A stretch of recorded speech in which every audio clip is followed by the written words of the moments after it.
ang bongga ng grupong SB19 at inannounce ng simula at wakas world tour nila. Sa Philippine Arena sa Bulacan ang kick-off concert ng grupo at ang Wanzai Entertainment Company nila mismo ang co-producer ng Star Media Entertainment Inc. ni Miss Ana Puno at Live Nation ni Miss Risa Pascua. Nang makatsikan nga ng abante si Ana ay kwentong hawak niya ang USA, Canada at Australia shows. Kay Reyes naman daw ang show sa Middle East at ang Asia ay mismo ang kumpanya ng SB19 ang nangangasiwa. Bali sa May raw ang kick-off show ng SB19 at susundan yun ng Taipei show sa buwan ng June. Sa July naman ang USA at Canada shows pero ang Honolulu, Hawaii ay sa August. October naman sila sasalang sa Dubai, Doha, Riyadh at Jeddah. Inaayos pa raw kung kailan ang Sydney, Melbourne, Tokyo at Hong Kong. Chika naman ng isang tinanong na abante baka may mga madagdag pa raw na show sa mga nabanggit na ng SB19.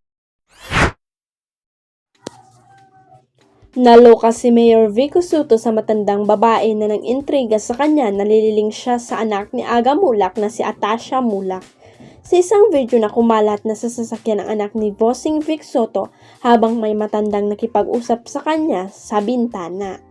Noong una ay tila may pinag-uusapan sila tungkol sa problema sa kanilang lugar na aayusin daw ni Mayor Vico pero naisingit pa ng matanda ang tanong kung nasan daw si Aga. Kitang-kita ang gulat ng mayor sa tanong lalo nang sabihin at ipilit ng babae na girlfriend daw nito si Atasha. Mariing itinanggi ng politiko at diretsa niyang sinabi na hindi raw niya kilala si Atasha. Napaatras pa nga ito sa gulat at nawala sa video. Marami kasing fake news na kumakalat tungkol sa dalawa ng kisyo meron daw relasyon sila. Nililink ang dalawa dahil bagay na bagay raw ang mga ito kaya ginagawan sila ng kwento na parang nakakawendang na. Noong nakaraang taon nga ay natanong din sa Atasha tungkol sa kanila pero nagtataka rin daw siya kung saan nanggaling ang mga kwento dahil hindi pa naman daw sila nagkikita. Sina Danica at Oyo Soto pa lang daw ang nakilala niya sa mga anak ni Bossing noong mga panahong iyon.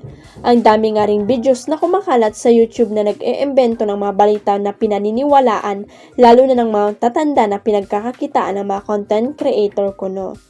Kaya talagang mag-iingat sa mga nababasa online o napapanood dahil napakarami talagang nagkakalat ng fake news. Huwag kalimutang i-click ang subscribe button at i-ring ang notification bell para sa latest at legit chika updates.